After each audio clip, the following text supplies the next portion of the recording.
평생을 두메산골에서 살아오시던 노부부가 있었습니다.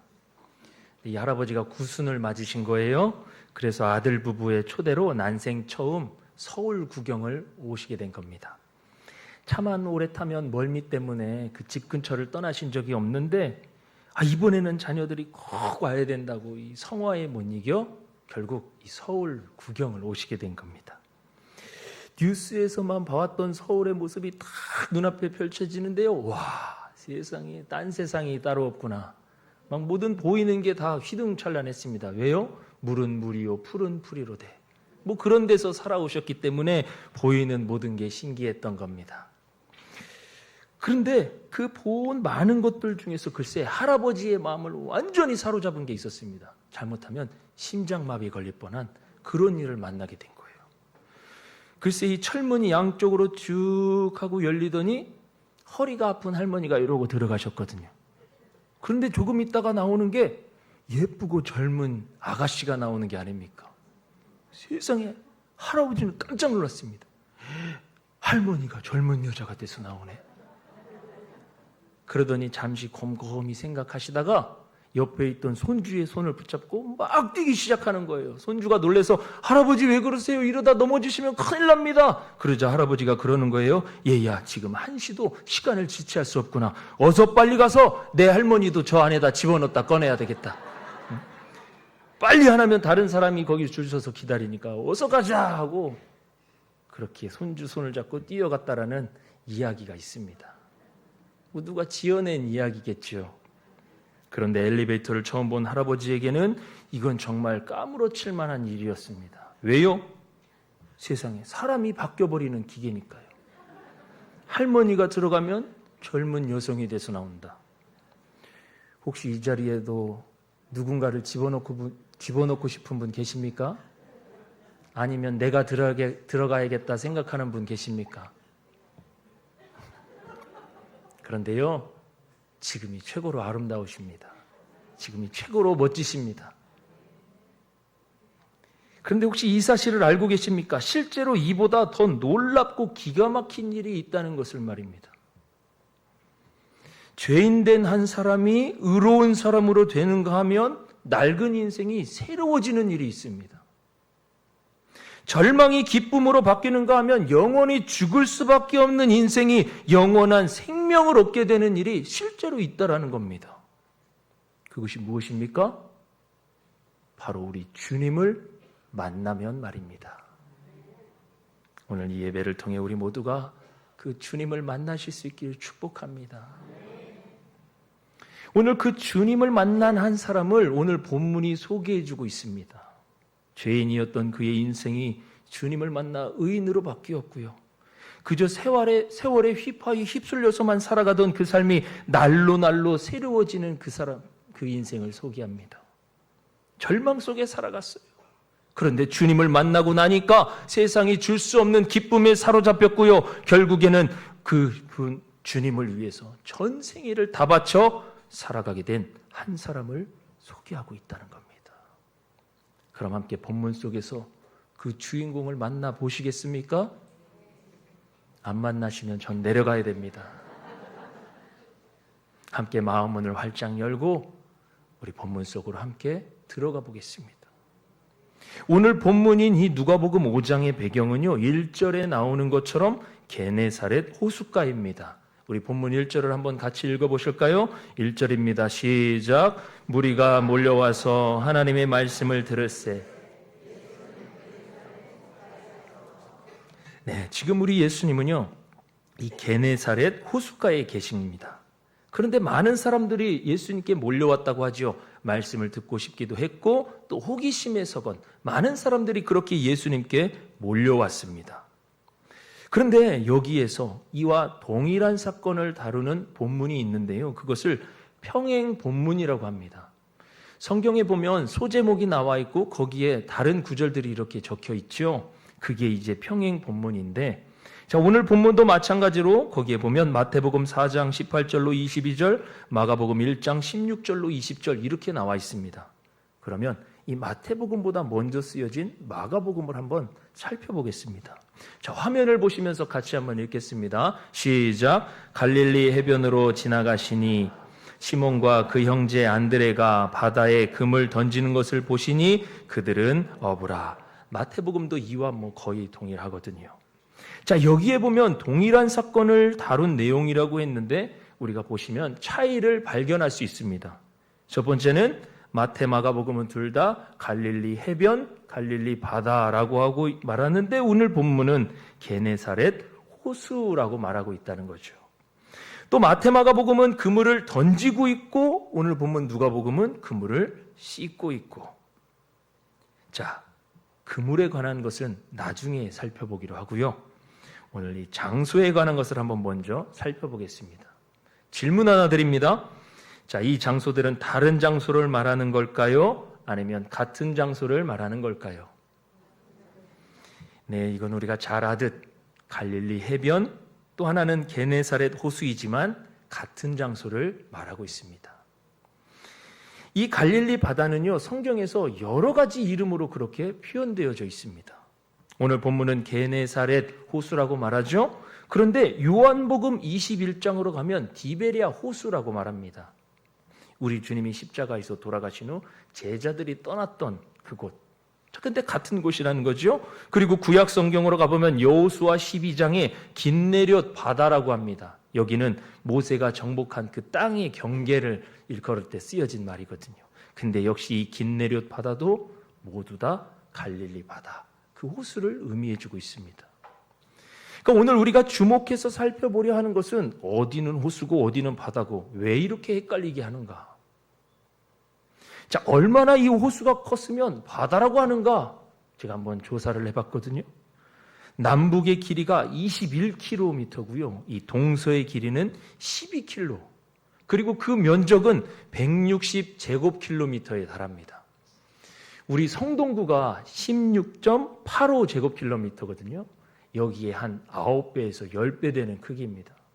그러니 바다라고 불려도 전혀 이상하지 않을 만한 크기임에는 틀림없습니다. 그렇지만 같은 곳을 보면서 누구는 호수, 누구는 바다. 왜 그럴까? 크기 때문만은 아닌 것은 틀림없습니다. 앞서 서울에 처음 온 두메상골 할아버지가 엘리베이터를 처음 보고 놀란 이유가 무엇이었습니까? 이것을 처음 봤기 때문이죠. 그러니 세상에 사람이 뒤바뀌어 나온다라는 그러한 착각을 가져오게 되었던 겁니다. 그러니까 어디까지나 이것은 그 삶에서 경험하고 체득한 인식의 차이라는 겁니다. 늘 갈릴리 지역에서 살아오고 사역했던 마태는요, 가버나움, 그러니까 갈릴리 북쪽 호수 인근에서 살아왔습니다. 그러니 그가 봐왔던 것은 갈릴리는 바다처럼 넓은 곳이구나. 바다를 본 적이 없으니까요. 그래서 갈릴리 호수를 바다라고 했던 것입니다. 반면에 누가는 어떻습니까? 수리아 안디옥 출신으로 지중해 연안에 인접해 있는 지역에서 태어나고 살아왔습니다. 망망대해를 보면서 자라왔던 거죠. 그러니 갈릴리 호수는 딱 봤을 때 저건 바다가 아니고 저건 호수다. 이렇게 말할 수 있었던 겁니다. 자, 그럼 이것을 우리 삶으로 가져와 보겠습니다. 우리는 평생 주님을 믿고 따르기로 결정한 믿음의 성도들입니다. 믿습니까? 자, 그런데 그 주님은 우리가 알고 경험한 만큼만 믿어지게 된다는 거예요. 남들이 아무리 주님에 대해서 수많은 이야기를 들려줘도 내가 직접 만나고 경험해보지 않으면 그 주님의 이야기는 그저 뜬구름 잡는 이야기, 아니면 저 먼 유대나라 소설과 같은 이야기로 느껴지기도 한다는 겁니다. 그러니 주님에 대해서는 알 수 있어도 주님은 결코 알지 못한다는 겁니다. 따라서 우리는요, 주님을 반드시 만나야만 합니다. 반드시 우리 주님을 직접 경험하셔야 됩니다. 그래야지만이 주님에 대해서 들어왔던 거기에 머무는 것이 아니라 내가 만난 주님, 내가 경험한 주님을 담대히 전할 수 있기 때문에 그렇습니다. 주님을 만나야지만이 주님의 은혜와 능력과 권능이 나의 은혜로 나타나기 때문에 오늘 예배를 통해 우리 주님을 꼭 만나실 수 있기를 주님의 이름으로 축복합니다. 사도 바울을 한번 보세요. 처음에는 목숨 걸고 예수님과 예수 믿는 사람들을 잡아 핍박하며 죽이려 했던 사람이었습니다. 그러나 다메섹 도상에서 우리 주님을 만난 이유, 이제는요 그의 삶이 완전히 180도 바뀌게 되었다라는 거지요. 목숨 걸고 주님을 전하는 사람으로 말입니다.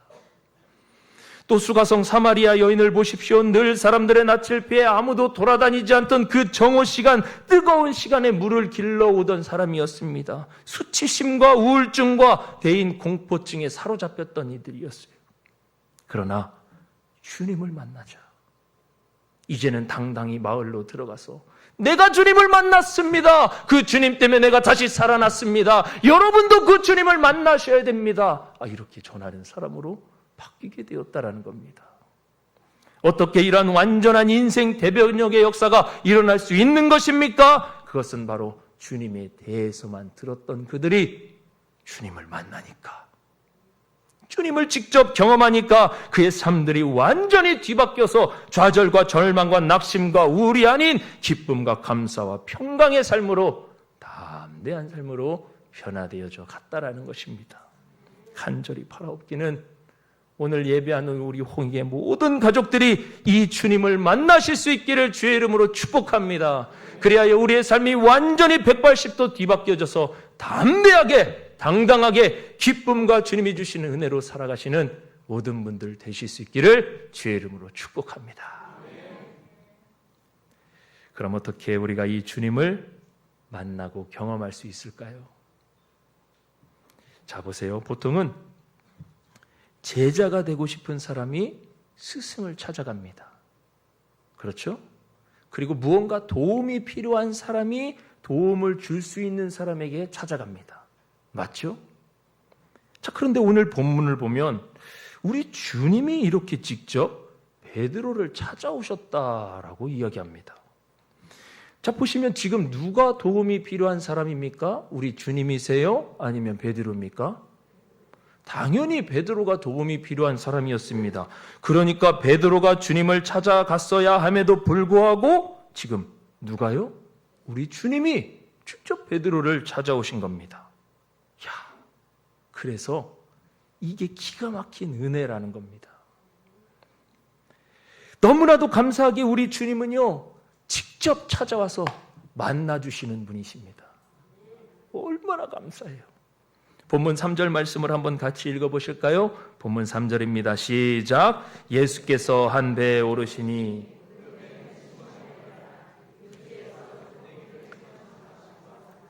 배에서 무리를 가르치시더니, 자, 예수님께서 한 배에 오르셨습니다. 그 배가 누구의 배입니까? 시몬의 배라. 시몬은 베드로를 일컫는 거죠. 자, 그런데 이 베드로의 상황이 지금 어떤 상황이었습니까? 2절을 보니까 그물을 씻고 있습니다. 조업을 시작하는 게 아니라 마치는 상태죠. 거기에서 5절로 건너가 보니까 밤이 새도록 수고하였으되 잡은 것이 없지만은, 그러니까 베드로는 밤새도록 고생한 거예요. 고생만 죽도록 한 겁니다. 고기 하나 못 잡고. 그러니 실패요, 좌절의 순간입니다. 덩그러니 비어있는 배를 바라볼 때면요 그 밀려드는 공허함과 허탈함, 이루 말할 수 없는 매우 절망적인 상황이었다라는 겁니다. 그런데 그때 그 절망과 낙심의 순간에 누가 찾아오신 거예요? 바로 우리 주님이 찾아오셨어요.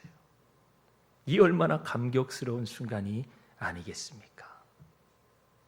저는 우리 모두가, 오늘 예배하는 우리 모두가 찾아오시는 주님을 만나실 수 있기를 간절히 축복합니다. 그렇게 베드로는요 절망의 순간에 자신을 찾아오신 주님을 만나게 되었습니다. 얼마나 그 감격에 사로잡혔겠습니까? 자, 그런데 주님은 왜 그 많고 많은 사람들 중에서 하필 베드로를 찾아온 것이겠습니까? 이것이 왜 기가 막힌 은혜이며 감격인지를 우리는 분명히 알아야 됩니다. 자, 지금 우리 주님께서 베드로를 찾아오신 장면이 첫 번째일까요? 아니면 주님께서 재차 찾아오신 걸까요? 자, 우리는 보통 이것을 주님의 첫 만남으로 그렇게 알고 있습니다. 그런데 다른 본문들이라고 했습니다. 평행 본문들을 살펴보면, 함께 연구해보면 이것이 주님과의 첫 만남이 아닌 주님이 다시 재차 찾아오신 만남이라는 것을 우리가 발견하게 됩니다. 자, 다시 마가복음 1장 16절, 아까 읽었던 말씀이죠. 다시 한번 같이 읽겠습니다. 시작. 갈릴리 해변으로 지나가시다가 시몬과 그 형제 안드레가 바다에 금을 던지는 것을 보시니 그들은 어부다. 자, 마태복음도 동일한 말씀이라고 말씀드렸습니다. 그러니까 마태, 마가복음은 어떻게 해요? 그물을 던지는 것을 보셨고요. 누가복음 오늘 본문은 그물을 싣는 것을 보셨습니다. 자, 그렇다면 던지는 것은 시작하는 상황이고요. 진행 중인 상황이고요. 싣는 것은 끝난 상황이에요. 그럼 이 두 사건이 같은 사건을 말하는 것일까요? 아닙니다. 전혀 다른 상황이에요. 그러니까 이게 같은 사건이라고 한다면 둘 중에 하나는 틀린 겁니다. 누가복음이 틀렸던, 마태복음이 틀렸던. 자, 그리고 또 3절로 한번 넘어가 보겠습니다. 3절을 다시 보면 예수님께서 베드로의 배에 오르시는데 이상합니다. 묻지도 않고 그냥 그 배에 오르시는 거예요. 무작정 배에 오르세요. 지금 베드로의 상황이 어떤데요? 밤새도록 고생만 해놓고 고기도 못 잡은 상황입니다. 화가 치밀어 오를 대로 올랐고요. 이미 짜증, 분노가 이만큼 쌓여 있을 거예요.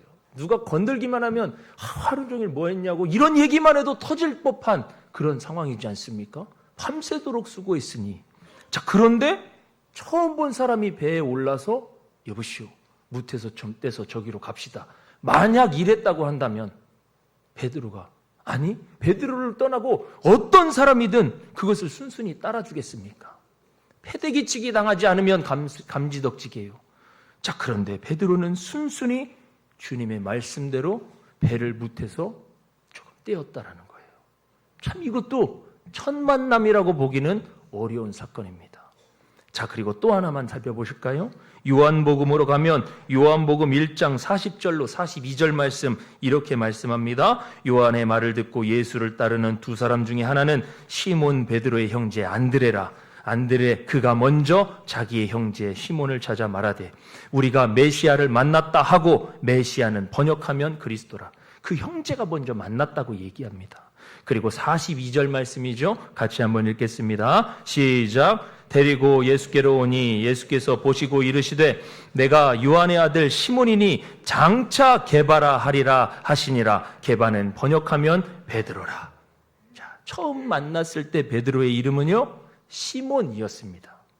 그리고 나서 주님이 뭐라고 하시냐면요, 장차 이후에 너의 이름을 베드로라 하겠다, 이렇게 말씀하시는 거죠. 자, 이것을 기억하시면서 다시 오늘 본문으로 오겠습니다. 자, 본문 3절, 예수께서 한 배에 오르시니 그 배는 시몬의 배라. 자, 아직 이름이 바뀌지 않았습니다. 자, 그런데 8절로 넘어갑니다. 8절로 가면 이렇게 말씀하죠. 시몬 베드로가 이를 보고 예수의 무릎 아래 엎드려 이르되 주여 나를 떠나소서 나는 죄인으로소이다. 이름이 바뀌어졌다는 거죠. 어떤 이름으로요? 이전에 만났던 주님께서 하신 그 이름으로 말이죠. 그래서 이러한 것들을 통해서 이 베드로는 주님을 처음 만난 게 아니구나라는 것을 우리는 발견하게 됩니다. 자, 어떤 사연이 있었는지 주님의 첫 번째 부르심에 따라갔던 이 베드로는 다시 자기의 삶의 자리로 오게 된 겁니다. 성경학자들은 마태복음과 마가복음에서 일컫고 있는 그 형제 안드레라고 그 형제를 언급한 것에 의해서 가정사로 인해서 베드로가 그 삶의 자리로 돌아갔구나, 이렇게 해석을 합니다. 그런데 정말로요, 신학을 공부하는 전도사님들이나 목사님들 중에는 너무나 가정사가 어려워 목회를 포기하고 생업전선으로 뛰어드시는 분들이 있습니다. 그러니 아주 그럴듯한 추측으로 그렇게 볼 수 있는 거죠. 그런데 중요한 건 성경은 이에 대해서 전혀 언급하고 있지 않습니다. 그저 우리의 추측일 뿐이죠. 그러니 이것은 덮어놓고 여기에 주목하려고 합니다. 바로 주님께서 재차 찾아오셨다라는 것. 우리 주님은 이런 분이십니다. 주님이 한 번 사랑하신 자녀, 한 번 택한 자녀는요, 결코 포기하거나 떠나시지 않으신다라는 거예요. 간혹 우리가 기도할 때 있어요. 하나님, 목사님, 우리 자녀를 위해서 좀 기도해 주세요. 예전에는 예수 잘 믿었는데 글쎄 청년 되고 대학 가더니 직장 가더니 주님 앞에 나오려 하지 않아요. 기도해 주세요. 걱정하지 마세요. 우리 주님이 한 번 붙잡으면 반드시 찾아오시고 회복시키신다고 오늘 말씀하고 있지 않습니까? 걱정하지 말라는 거예요. 그렇게 주님은요 다시 찾아와 주십니다. 심지어 베드로는요 이후에 예수님께서 십자가상에 못 박혀 돌아가셨을 때 다시 또 그의 삶의 자리로 가지 않습니까? 그때 세 번째로 찾아가 주셔서 내 양을 먹이라 이렇게 말씀하시지 않습니까? 주님은 그렇게 한번 사랑하는 자녀, 주님께서 택하신 자녀는 거듭 찾아와 만나주신다라는 이 사실을 꼭 기억하실 수 있길 바랍니다. 이 예배의 자리도 베드로와 같이 말할 수 없는 절망과 아픔으로 인해 그것이 건강이든 가정이든 직장이든 누구와의 관계 문제든 그것 때문에 힘들어하고 괴로운 분들 있다면, 그것 때문에 주님과 점점 멀어져가고 그것에 담이 쌓여서 주님 찾기에 힘든 그런 분들 있다면, 그것 때문에 주님을 떠난 분들 있다면 오늘 말씀을 통해 주시는 음성이 무엇입니까? 주님이 다시 우리를 찾아와 만나주신다는 겁니다. 나는 주님을 떠났어도 우리 주님은 나를 다시 찾아와 만나주십니다. 그러면서 우리에게 이렇게 하시죠. 홀로 힘겨워하지 말라고 다시 힘을 내라고 말씀해 주시는 겁니다. 축 처진 어깨 붙들면서 다시 일어나 걸으라고 말씀해 주시는 거예요. 그래서 이사야 41장 10절 두려워하지 말라 내가 너와 함께함이라 놀라지 말라 나는 내 하나님이 됨이라 내가 너를 굳세게 하리라 참으로 너를 도와주리라 참으로 나의 의로운 오른손으로 너를 붙들리라. 왜 주님이 이러시는 거예요? 우리를 사랑하시기 때문에, 이미 한번 택한 자녀이기 때문에 그렇게 우리를 끝까지 포기하지 않으신다는 겁니다. 오늘 함께 예배하는 우리 홍의 모든 가족 여러분, 무엇 때문에 주저주저 하십니까? 무엇 때문에 주님 앞에 나오고 주님 만나는데 망설여지십니까? 모두 다 내려놓으시고 나를 거듭해서 찾아와 만나주시는 그 주님의 품 안에 풍덩 잠기실 수 있기를 주의 이름으로 축복합니다. 오늘도 나를 기다려주시는 주님, 아니 기다려주실 뿐만 아니라 다시 찾아와 나의 축 처진 어깨를 다시 이렇게 세워주시는 그 주님 때문에, 그 주님과의 만남 때문에 오늘 하루도 힘을 내실 수 있기를 주의 이름으로 축복합니다. 마지막으로 한 가지만 더 살펴볼 건데요, 그렇게 주님을 만날 기회는 우리 모두에게 주어지는 겁니다. 주님이 찾아오신다고 말씀드렸죠. 그리고 은혜를 사모하며 우리가 찾아가기도 합니다. 자, 그런데 중요한 건 모두가 그 주님을 만나는 게 아니라는 거예요. 본문 1절을 다시 보시면 무리가 주님께로 몰려왔다라고 말씀하고요. 2절을 보면 근처에 어부들도 있었다고 말씀합니다. 자, 그런데 3절로 가보면 누구만 주님을 만나게 됐습니까? 오직 베드로만. 자, 수많은 사람들이 있었지만 베드로에게는요, 이 주님을 만날 수밖에 없는 그만의 특별한 점이 있었던 겁니다. 그게 뭘까요? 우리가 보통 두 가지를 얘기합니다. 첫 번째는 베드로의 포기하지 않는 끈기. 밤이 새도록 그물질하는 끈기 말이죠. 그러니 주님이 보시더니 베드로에게 뭘 맡겨도 쟤는 포기하지 않으니 저 끈기 때문에 맡겨도 되겠다. 그래서 찾아와서 제자로 부르셨다는 거죠. 자, 그런데요, 본문은 그렇게 말하지 않습니다. 5절 보세요. 시몬이 대답하여 이르되 선생님 우리들이 밤이 새도록 수고했으되. 베드로만 그물질했던 게 아니라는 겁니다. 거기 있던 어부들도요 다 같이 그물질했습니다. 그러니 베드로만 끈기가 있었던 게 아니다 발견을 하면서, 그렇다면 베드로에게 뭐가 다른 점이 있은 것입니까? 자, 4절 말씀이죠. 우리 한번 같이 읽어보겠습니다. 본문 4절 시작. 말씀을 마치시고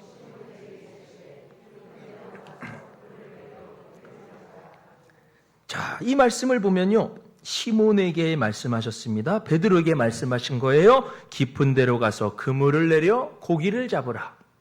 자, 베드로를 콕 집어서 베드로야 내가 가서 그물을 내려 고기를 잡아야 된다 이렇게 말씀하고 있지 않습니까? 그런데 원어 성경을 보고 또 영어 성경을 보면 그렇게 되어 있지 않습니다. 거기에는 이렇게 되어 있죠. 너희들의 그물을 내려 고기를 잡으라. 그러니까요, 베드로에게만 말씀하신 게 아니었던 거예요. 사람도 그물도 복수형인 거죠. 베드로와 같이 있던, 곁에 있던 다른 어부들에게도 동일하게 말씀하신 겁니다. 자, 그런데 5절에 그 결과가 나오죠. 시몬이 대답하여 이르되 선생님, 우리들이 밤이 새도록 수고하였으되. 예, 선생님, 우리들이 다 같이 그렇게 그물질 했었습니다. 그런데 잡은 것이 없네요. 아무것도 없습니다. 그러나 말씀에 의지하여 내가 그물을 내리리이다. 다른 어부들도 함께 밤새도록 그물질했고 주님의 말씀도 같이 들었습니다. 그런데 단 한 사람만, 누구요? 오직 베드로만 주님의 말씀에 의지하여 나 베드로가 주님의 말씀대로 그 그물을 내리겠습니다. 자, 그래서 그 베드로만 이 주님의 말씀에 순종을 하게 되었습니다. 그리고 그 순종의 결과가 어떤 결과를 가져오게 되었느냐. 자, 보면 6절과 7절이 이를 말씀해 주는데 우리 한번 같이 읽겠습니다. 6절과 7절 시작. 그렇게 하니 고기 잡은 것이 심이 많아 그물이 찢어지는지라. 이에 다른 배에 있는 동무들에게 손짓하여 와서 도와달라 하니 그들이 와서 두 배의 채움에 잠기게 되었더라. 아멘. 그렇습니다. 베드로의 이 순종이요, 주님을 만나게 했던 거예요. 주님을 만나고 나니까요, 그 결과가 만선의 축복이 임하게 되었다라는 겁니다. 오늘 우리 함께 예배하는 우리 모두도 주님을 만나시고 만선의 축복이 임하시길 주의 이름으로 축복합니다. 자, 그렇다면 만약 이와 같은 일이 만선의 축복이 우리에게 일어난다면 어떻게 반응해야 되는 것입니까? 너무나 기뻐서 할렐루야, 주님 감사합니다. 주님 최고십니다. 앞으로는 주님만 따라가겠습니다.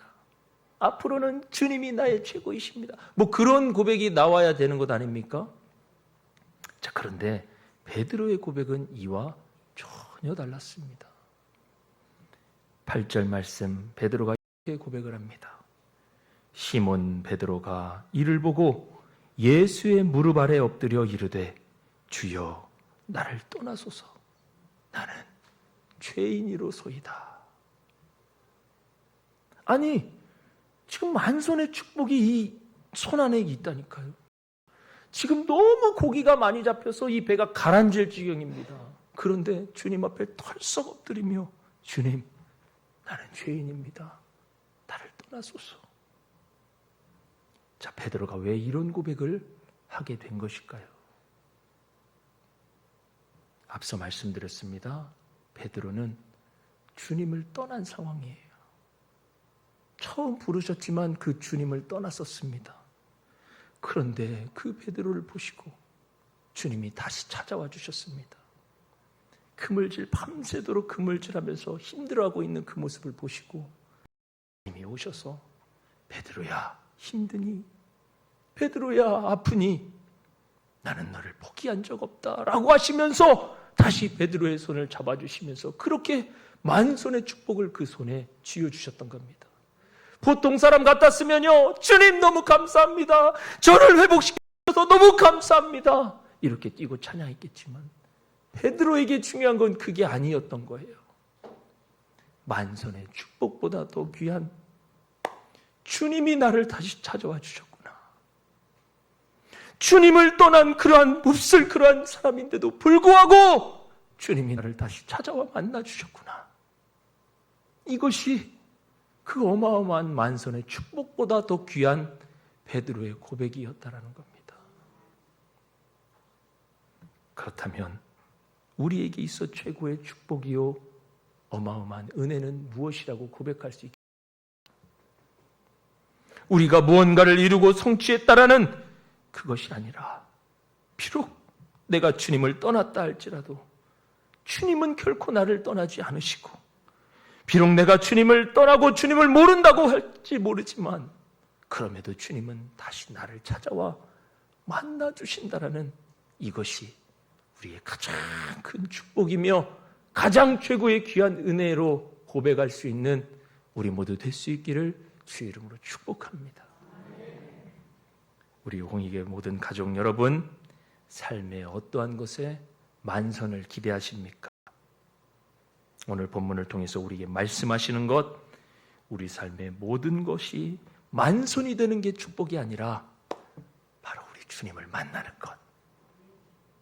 그렇게 우리 모두 주님 만나셔서 세상이 줄 수 없는 그 은혜와 기쁨과 감격 안에 붙어 살아나가실 수 있는 우리 모든 성도님들 다 되실 수 있기를 주의 이름으로 축복